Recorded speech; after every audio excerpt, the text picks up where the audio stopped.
USCHO.com.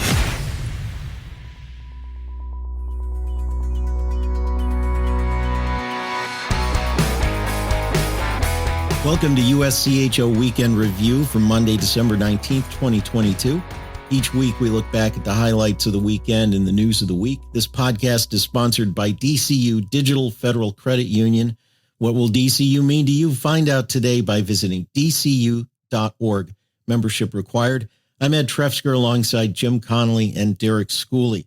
Well, it was a light weekend, but there were some interesting things that happened over the weekend. And let's start out right on top with Bemidji State on the road in Mankato, a 4-3 overtime win on Thursday and getting the sweep 4-1 on Friday. Yeah, very telling series. Going into the weekend, we had obviously USHO had a little bit of a called out on the Twitter comments about having a mistake in the polls or the points. And I had a nice talk with Tom Serratori the other day, and he made it perfectly known to me that they were in fourth place. Bemidji Riders had it fourth place Beavers battle first place or second place Mavericks, whatever they were at the point. But he also made it known to me that they had the best winning percentage in the league. They had played the least amount of games, and they had a little chip on their shoulder about, where they kind of sat in the standings. Everybody was overlooking them as a top team. I don't even know if we discussed them very well when we talked about the teams that were kind of making a run for it, and they go out and they take 5 of 6 points, and lo and behold, they're tied for the lead now, still have the best winning percentage in the league, still have games in hand. What's important about games in hand, Jim? You got to win them. You got to win them. So Bemidji at the top, kind of a statement weekend for the Beavers. I feel like you're right about that. They still have, a little bit of a road to go. They're 21st in the pairwise, but they are in good position within their conference. That conference with Minnesota State, typically just a team that runs away with the CCHA or the old WCHA, however you want to look at, but they've come back to earth a little bit this year, and now suddenly it becomes almost wide open. I do feel like that, at this point, Bemidji has they have the upper hand. They have the best road ahead because they have those games in hand. They do have the best winning percentage headed to break. So I'm impressed. Tom Serratori always kind of gets his team going at some point in the season. There's never been a year that I could, since the new WCHA was formed, back almost a decade ago, and now we're into the CCHA. But there's never been a year that you've just said, oh boy, they don't have it this year. They've always been in the mix, but you've always also had Minnesota State in this position to just run away with things too often that you don't even notice them. So I'm very, very impressed with where they stand right now. And now you got to get to the second half and close it out. What about 6 teams over 500 in the winning percentage or points percentage? 6 of the 8 teams in the CCHA. If that doesn't scream parity, I don't know what does. Well, it also screams a really bad bottom 2 teams. We're going to talk about St. Thomas, and they haven't been. They haven't. Ferris has improved. I mean, we're going to go back. Ferris has improved a lot. They're on a little bit of a streak right now. And then you go, St. Thomas hasn't been as bad as you expected. It's Lake Superior, and then they just went and took points this past weekend too. So, I mean, I'm going to argue with you on that one with those bottom 2, because it's in your script to talk about St. Thomas. And then, then you go in and you got Ferris going, Lake Superior winning this weekend. So parity. I understand what you're saying. You've got some parity in the league, but you don't get 6 teams above 500 in an 8-team conference without 2 teams losing a lot of games along the way. Maybe that'll change. And as you say, St. Thomas has played it tight. Lake State got a win this weekend, but at the same time, those 2 teams there's a reason that you have that many teams above 500. Just think about that. Well, another reason you have that many teams above 500 is Minnesota State is close to 500. Right. And usually they've been the last 4 years running away with the league early on. Right. You're talking a team that's usually 11-1 at Christmas break.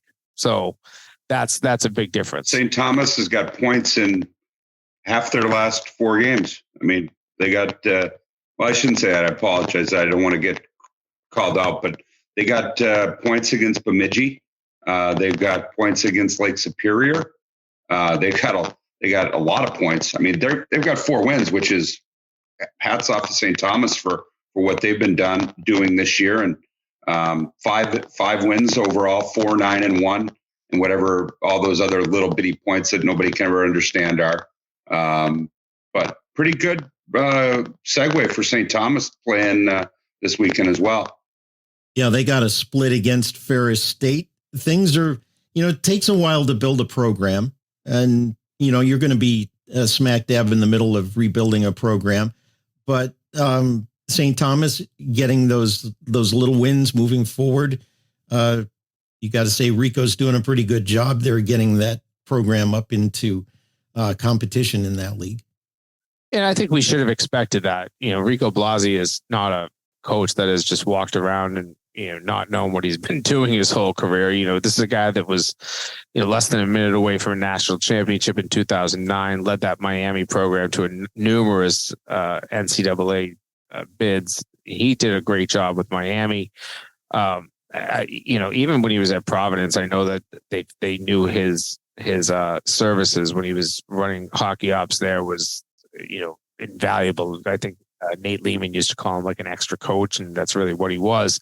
So going into St. Thomas, you knew this program wasn't just going to sit there and get kicked around. They've put together some really good teams and some good efforts here, and I think we're going to see that continue.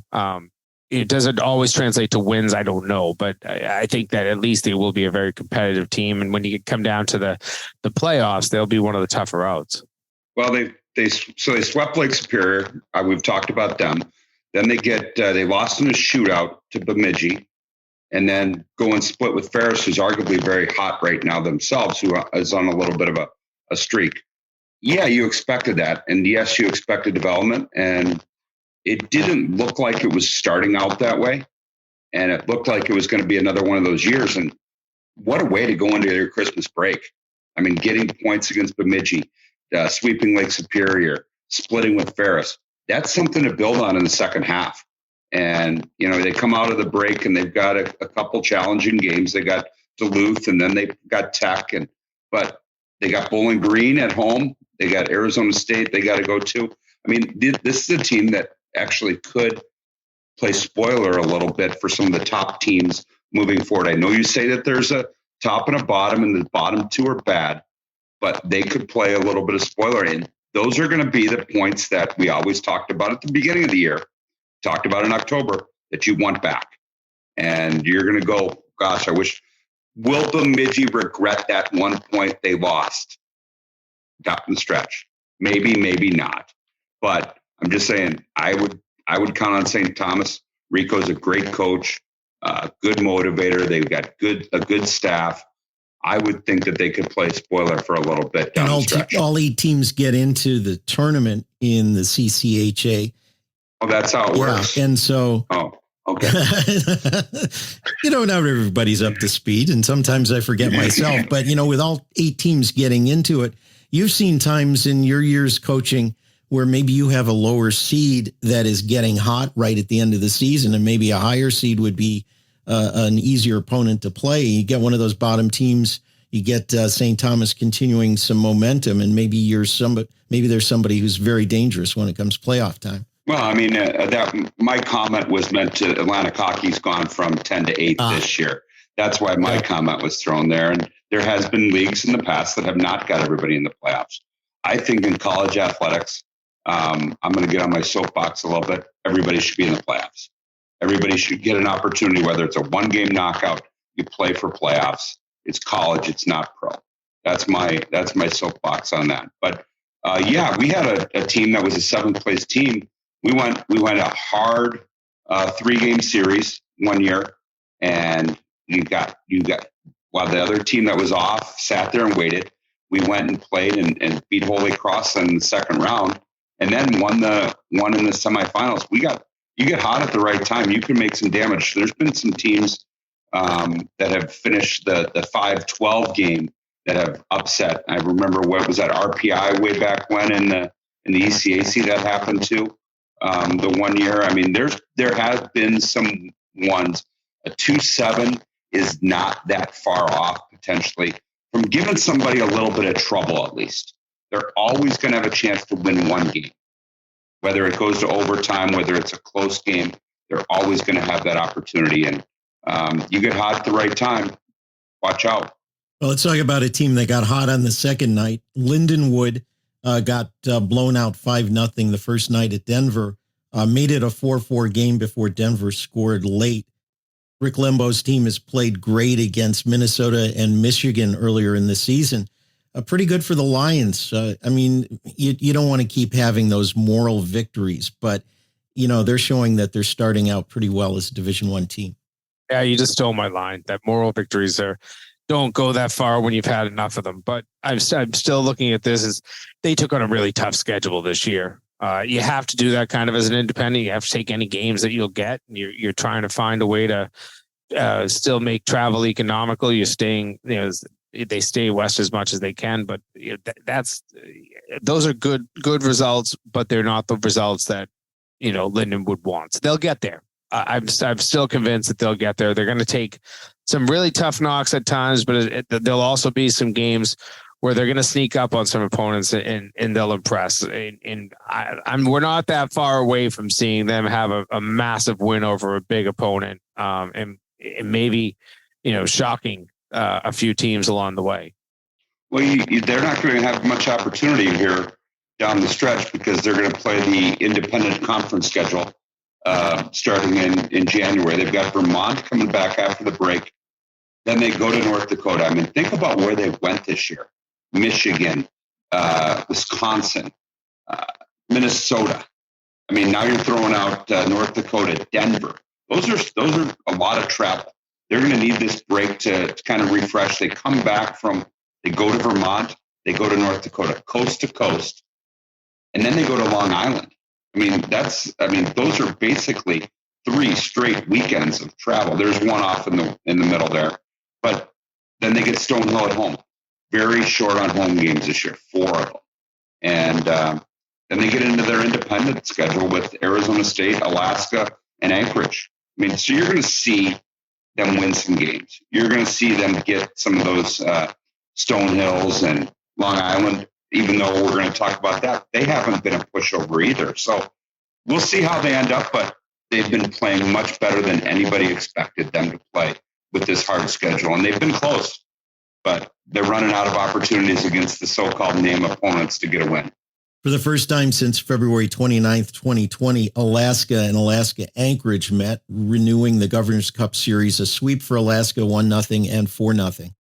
Yeah, Alaska's proving that they're the team out of these two that is a little bit more legit. And Anchorage, they'll have their chance. And, I still don't totally understand or believe the government officials about, keeping both of these teams. I hope that they do. I hate contraction in this sport. Derek, I know that you can say a little bit and testify to that. But, right now, Alaska seems to be the better team. And I'm kind of waiting to watch this Alaska team to where they can go. Maybe it's not this year. They're too far down, 27th in the pairwise right now. That as of this morning, they're above 500 at 9-7-2. But again, it's that independent conference. You don't get a lot of chances to make up ground in that second half of the year. You have to kind of make your hay early when you're an independent. But at least they're putting forth a good impression, I think, for what they are. And I also think about that, both of those teams kind of lost a lot of good players in the transfer portal when there was all the rumblings about losing the program. So it's good to see these two teams play. I guess that's my takeaway from this weekend. But it's also clear that the team in Fairbanks is the team that seems to be the better one right now. I mean, you got 12. They threw the troll out 12 straight Governor's Cups now for Alaska Fairbanks, Alaska. I mean, they've played some tough teams. I mean, they won 4 in a row against Anchorage. They've got a winning record. They played Penn State tough. They played RPI. They beat RPI and tied them. I mean, you've got a lot of wins there. They beat Northern Michigan. I'm going to be really interested to see some of how they do down the stretch. I wouldn't put it by them to have a winning record at the end of the year. They're 9-7 right now. They've got Notre Dame, Denver, and then they got Arizona State, but then they've got more games against Anchorage.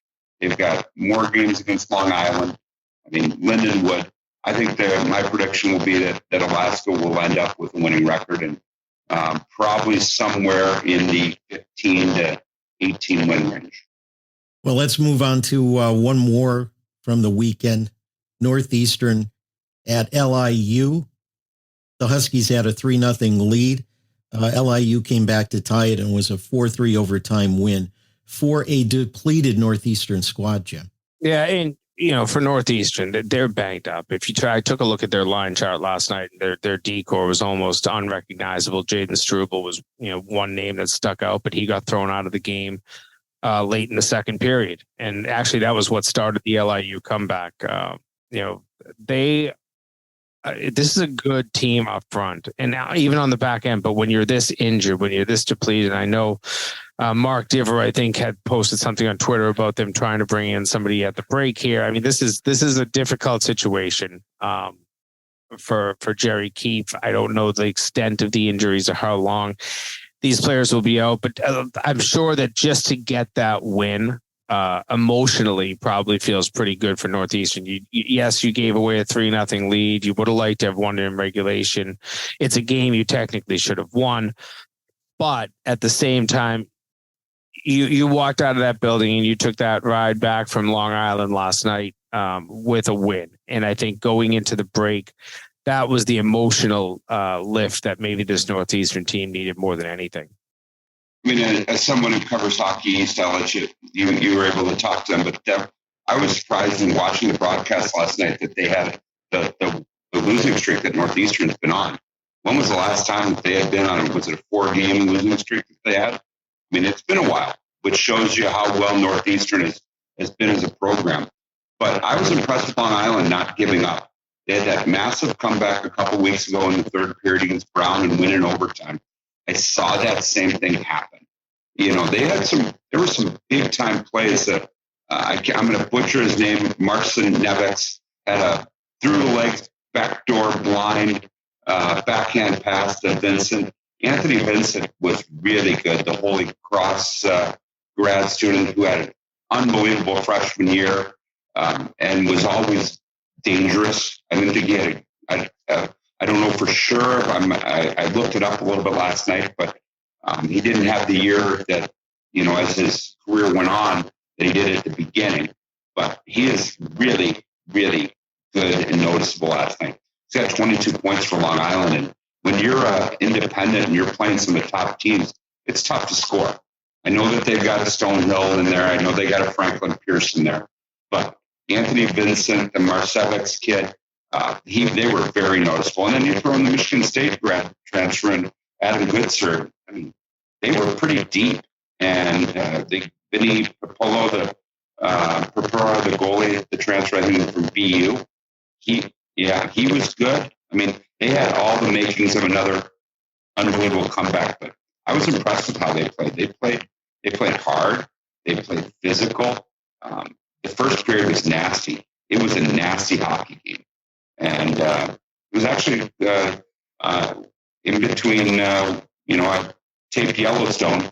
I couldn't stop watching the Long Island Northeastern game. But once again, I go back to when was the last time that Northeastern had a 4-game, almost 5-game losing streak? Well, let's take a break and we'll come back and talk about some tournaments coming up over the next couple of weekends. You're listening to USCHO Weekend Review, sponsored by DCU Digital Federal Credit Union. Visit dcu.org. Sometimes it's not about wanting a new car, it's about needing one. And I needed one I could rely on. So I got an auto loan with DCU. They offer the same low rates on both new and used cars, and I was able to borrow a little extra to make a used car as good as new.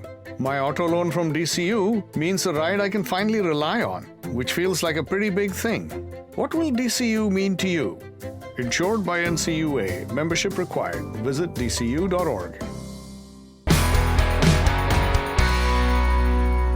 Welcome back to USCHO Weekend Review. I'm Ed Trefzger alongside Jim Connelly and Derek Schooley. And Jim, you used the break to look up some information to answer our question from the last segment.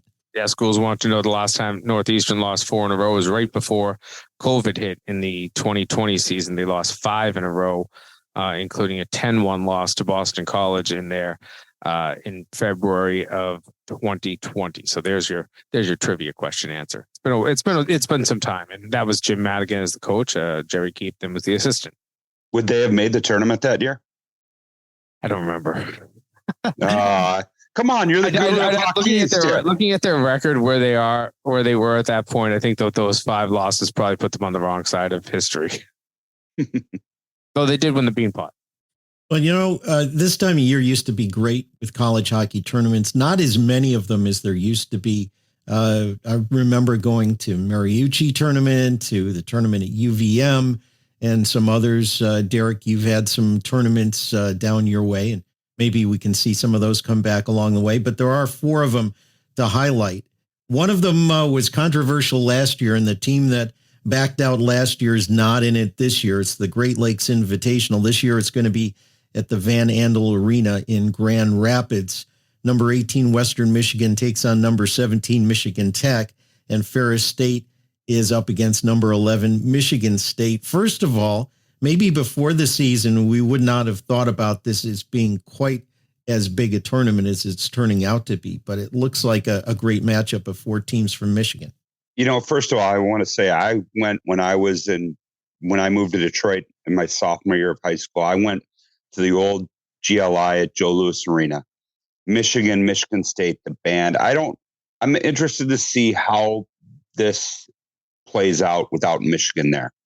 When we had our Three Rivers Classic, the first 4 years were unbelievable when Penn State was there. As soon as they left, it took a little bit of a downturn. We went from about 8,000 to 9,000 to about 4,000 to then we stopped doing it. This will be interesting to see. You do have that western side of the state with Western Michigan and Ferris going to Grand Rapids. Michigan Tech, they always travel well. And then you throw in Michigan State coming from closer than Michigan. I'm sad to see that Michigan not in it. I think that was always Michigan Tech, Michigan State, and then the other team. That being said, that's kind of sad a little bit. But I think you got 3 Michigan teams all rated in the top 20. I think this is a really good event. You got Ferris, who's got at 500, who's kind of, when we talked about it earlier, playing very well. I wouldn't be surprised to see a good crowd, enthusiastic crowd at Van Andel. I'm excited to see this tournament. Disappointed that Michigan's not there. Excited to see who wins this one. A full-out championship. I'm going to go with my alma mater, though. Western Michigan to win the whole thing. Spoken like an alum. There you go. I will say that on paper, this is the best field. You have 3 teams nationally ranked in number 11, Michigan State, number 17, Michigan Tech, number 18, Western Michigan. This is last week's poll numbers. So if the poll changes, forgive me for that. But all 4 are above 500. Only field that can even come close to saying that. We'll go through the other 3, but this is kind of the granddaddy of the 4 tournaments this year. And I look at this as a competitive field. I think that the Michigan Tech Western Michigan game to start off the tournament will be maybe the best of the bunch. Maybe if Michigan State gets to the finals and plays with the winner of that could be a heck of a championship game. But I look at this. This is a good field. This is really good. If I had to make a pick, I like Western as well, but just to be different, I'll go with Michigan State. So all within, except for Michigan Tech, and we talked about how they travel, all within about 100 miles. So could be a really exciting college-like atmosphere if they get all the bands. That's what I remember about the GLI way back when at Joe Louis Arena. The bands and the flag waving and the enthusiasm. I mean, that was in the day where they were putting 18,000 people in for the GLI. And those are, I'd be excited if they can get fill the Van Andel. I think that's probably about 9,000. But that would be a really neat if all the bands are there, dueling bands. That's college athletics, that's college sports and college hockey. I always made it a point to travel to some of these holiday tournaments. I never got to the GLI. I've been to a bunch of them. But that was the one that, as a Boston guy, reminded me the most of the Beanpot. Big arena, NHL venue, packed, all four bands, great atmosphere. You usually, you hoped always to get Michigan State in the finals. And that, boy, did that create, I think of back when it was Red and Ron Mason, you created some great title games there. But all four teams were always pretty competitive. It was always a fun field, and the oddball of that was the fact that it was three teams and then a fourth one that was randomly, kind of not randomly, but it changed every year. And the fact that the tournament went on for so many years, and it was probably only about 4 or 5 years ago that I found out that Michigan Tech was always the host. They started the tournament. They ran the tournament, which was always interesting to me. And they had it outdoors. I mean, if everybody could see Jimmy's face, Jimmy lit up there. He got a little fired up. His hands started moving. But that's the, like you said, the Beanpot in Great Lakes, the granddaddy of the Christmas tournament. And you're right. They have. We played in the RPI one. We've played in a Lowell tournament. We've played in. I mean, tournaments are somewhat the thing in the past, and it's sad because it's always something really neat to be able to play it during holiday time and be ready to get another championship on your belt. I don't want to throw us off as we go through these, but Derek, if the NCAA were allowed to make tournaments exempt, do you think we'd see more tournaments? Yes, but I also think the biggest problem is guarantees and paying for teams to come out, because usually you're going to fill I think, losing the one in Minnesota and all that. Minnesota is going to get theirs in their game no matter what. If they bring somebody in at Christmas time, they're going to get a sold out crowd or a big crowd. And it's the early games that really, how many more people do you put in the stands?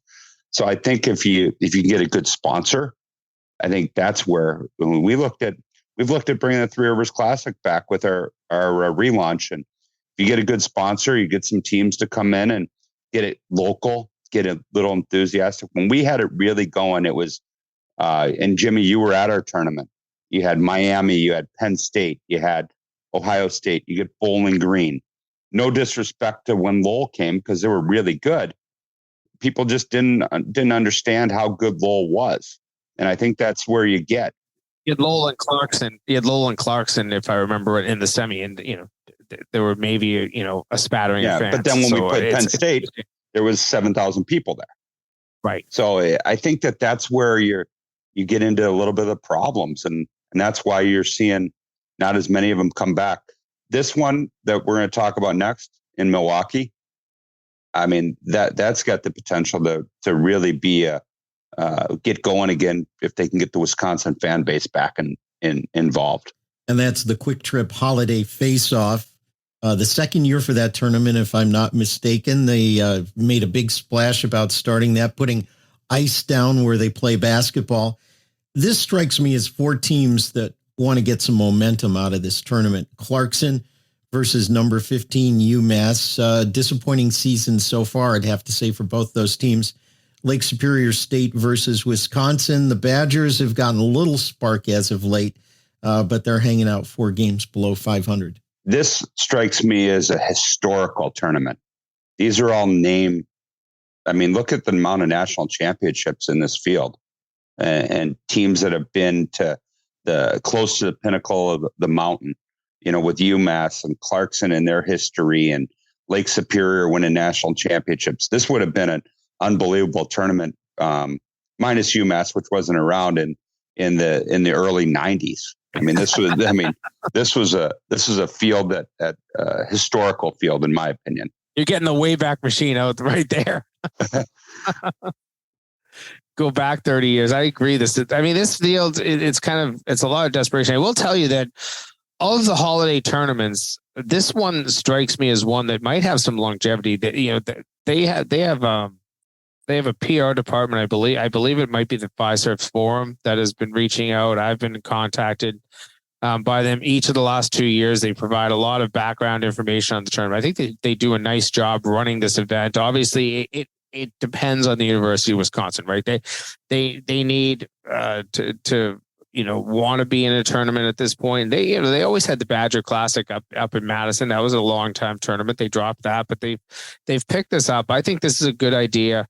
But Ed, you nailed it. 4 teams that all want to get their second halves off to a good start. UMass is, they're number 15 right now, 7-6-3 record. Not the record they want, but they're in better shape than you realize. 2 wins against Denver go a long way. Way back at the beginning of the year, they're in better shape than any other team that's one game over 500 would be. But Clarkson, I think Casey's team had some really high expectations for it, and they just didn't show it early. They started to play well at times in the second half of the first semester. But Lake Superior, they got to win this weekend. They've got to get back on track in Wisconsin. They're still sitting at the bottom of the Big Ten. They've got to find a way to get out of there. And so every one of these teams is looking for something. And I believe it was Wisconsin that won the inaugural event last year. So they're trying to defend their title. But this is an interesting field, and I'd love to actually this is the one that if I had a chance to go to one of these just to see it in this building and what the atmosphere might be like created by the local Badger fans, I'm kind of curious to see what it's going to be like. I'll argue with you on that. If you're going to let me go to one of these 4 and USCHO is paying for it, I'm going to Phoenix. I'm going to Tempe. Come on. What do you really? No, you just said if I could go to one, I would go. If I could go to one because I am a passionate hockey fan, I think I would be heading to Wisconsin. But I get it. You want to get a tan, right? I won that one, right? That's a one for me on that, Ed? Yeah, I think so. But Milwaukee's beautiful in late December. It's so picturesque. The snowfall and the slush when you're and 2.5 feet ice. covered in snow. Well, the next tournament has 2 heavy favorites in the first round versus 2 teams really struggling this season. And it could mean a Hockey East matchup for the championship. Number 12 Providence versus Yale and number 6 Merrimack at the host team Dartmouth. Yeah, and this is what I would have to surmise of all the holiday tournaments. This and Great Lakes Invitational probably have the most tradition. This is a tournament that now is held at Dartmouth. It used to alternate. Not everybody remembers this. This tournament used to alternate every year between Vermont and Dartmouth, and both teams used to always be in the field. And then at some point, Vermont decided to start their own tournament. That has since gone by the wayside. But this used to be an alternating site. It is now always at Thompson Arena in Hanover. And you look at this field, 2 really struggling ECAC teams in Yale, 1 win Yale and 1 win Dartmouth. Dartmouth, I think, has played some really good games and just come out on the wrong side. I think of the consolation game over in Belfast, where they had a 3-0 lead and lost in overtime.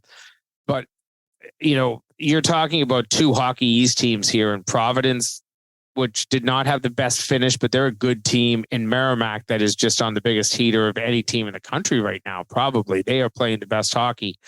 I think that those 2 teams, should meet in the finals, and then it becomes a battle, a neutral ice battle. These guys have battled it out in home ice.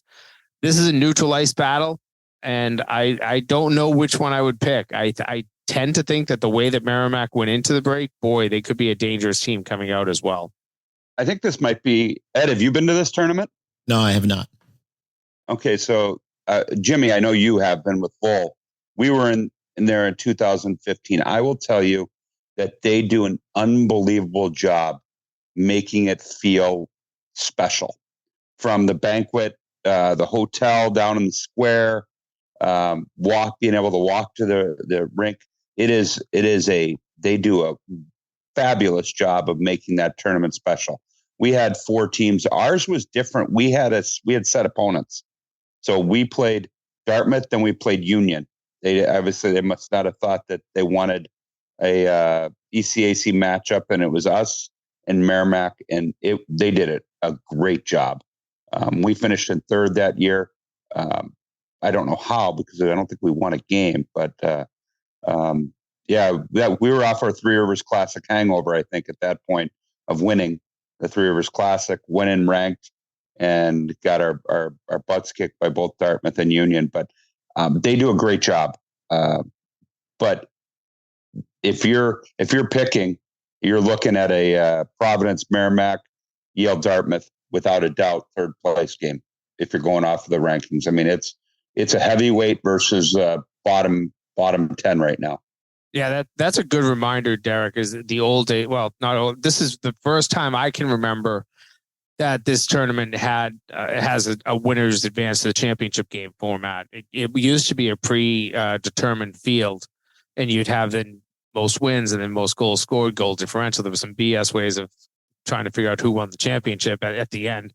But I don't like those predetermined field tournaments. I like the fact that you have two semifinals, the winners play in the final. Even I understand some of the tournaments will put the championship game as the early game on the second day, so that, if their team doesn't make it, that they'll still bring their fans in for 7:30 at night. But this one's legendary, and typically, as often as it could be, the championship game is played on New Year's Eve. That is another tradition of this tournament. It used to be called the Old Lang Syne tournament for that reason. So it is a good tournament. And you're right, Bob Gaudette, when he was the head coach, and I'm absolutely sure that Reed Cashman will follow this to the T. And if Bob is probably even there for this tournament, because this was his baby and he wanted to make sure it was run well. And you're right, Derek, this was one of the best run tournaments. The Hanover Inn, probably one of the nicest hotels I think I ever stayed at in my 31 years on the road. The banquet was fantastic. I remember them having a cocktail reception afterwards for coaches and staffs. I mean, they did this tournament right. And it's a great little town too. Hanover, even in the snow, we kid about Milwaukee, but Hanover in the snow is actually really pretty. The last tournament actually happens after we're back with our next episode, but we're talking about all the tournaments. The Desert Hockey Classic, Arizona State talks about being the tradition, and Mullet Arena in Tempe already feels like it has a tradition, a great atmosphere, great crowds. This is going to have Air Force at number 8, Boston University, number 17, Michigan Tech in its second holiday tournament this year will take on Arizona State. Well, that's the one that USCHO is paying for me to go to. So right. I'm excited about that. Let's send in that expenses right now. We determined we're all getting sent somewhere. Don't lose my job, Derek. Come on. That's another good field. You're going to have Air Force, who is kind of on a little down. I think they've lost 5 in a row right now. BU, Air Force always comes out of these tournaments and does well. Way back when, in our first year, we were out the RPI tournament together. They ended up, I think they won it. They're historically do very well in tournaments. So to say that they're, the first game against BU, I think that's going to be a really good game. Hopefully they get good crowds for the afternoon game and they're not out tanning. But I think that this is a kind of an underrated field.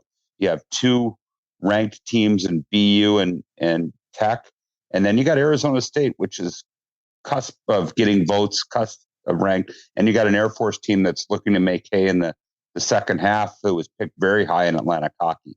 So I'm gonna not pick a winner, but I think that you could see a scenario where it's BU Arizona State. You could see a scenario BU Michigan Tech, but you also have the fight for Air Force in a championship game. This isn't one of those tournaments. Arizona State's playing the night game no matter what. So you could see a championship game in the afternoon, just like you talked about, which would really make it a challenge as far as this. I hope this tournament goes well. We're going to probably, you may see us there in a couple of years. Let's put it that way. Derek, you mentioned Air Force. You played for Frank. You coached alongside Frank. You've coached against Frank Serratore. This is the time of year where he starts to get his team really rolling. Yeah, it is. They came here over Thanksgiving. They had a break between playing AIC and going to Erie. I think that Frank likes his restaurants. Frank likes activities. He brought the Falcons to Pittsburgh, They went to a Penguins game. I watched them practice a couple times. I am very surprised. I thought that they had spirited practices. They've got some high-end offensive players. I'm very surprised that they went to Mercyhurst and got beat, and then had Holy Cross beat them afterwards for 2 at home. That really doesn't happen. So he's going to get them rolling, that's for sure. Or it's going to be a long second half because he will not be a happy camper. But they were picked high for a reason. I would expect them to make a little bit of run. Right now, they're out of the playoffs if playoffs ended today. I think this is I said the GLI is the best field. This is the second best field. And you kind of know to where Arizona State falls in that. They're the host for one thing. They're going to have, even against a nationally ranked Michigan Tech team, they're going to be the favorites probably at home. When the betting line comes out, they usually do include Arizona State games in there. And I do believe they'll be the favorite at home. Boston University right now, they're playing really good hockey. They are playing their best hockey heading into this break. But I think it's one of those games that if Jay Pandolfo doesn't get his team up for it, then Frank Saratori's club will come in and maybe even kick their butt because they have the talent. You said it; they have everything. They're just not playing well, and that's kind of one of those difficult to answer questions. But I think that this is a fun field being played in Tempe, and that's another great part of it. I realize I'm open that weekend. Maybe I'll put it on the USCHO dime and fly out there. I'm busy, so you can take my trip. I appreciate it, Derek. Yeah. Well, with that, let's wrap up this edition, the final edition for 2022 of USCHO Weekend Review. Guys, have a great holiday. We'll see you back here on... You're wrong. We're going to be back before. No, we're back. Aren't we back before then? No. Oh, what am I going to do without you guys on Mondays? So I guess we have to say Merry Christmas to everybody. Happy New Year. All that kind of stuff. I'm thankful for you allowing me to be on another year. Is that what I got to do? All that yes. Sappy stuff right now? Yeah, yes. Happy New Year. We will be back. It's January 2nd should be the next time we are back with everybody. And we'll be wrapping up a lot of these tournaments and a lot of other games that took place. Right. Well, you can find our podcast at uscho.com/podcast or subscribe on your favorite podcast app. We're sponsored by DCU Digital Federal Credit Union. Visit dcu.org. For Jim Connelly and Derek Schooley, I'm Ed Trefzger, and this has been USCHO Weekend Review.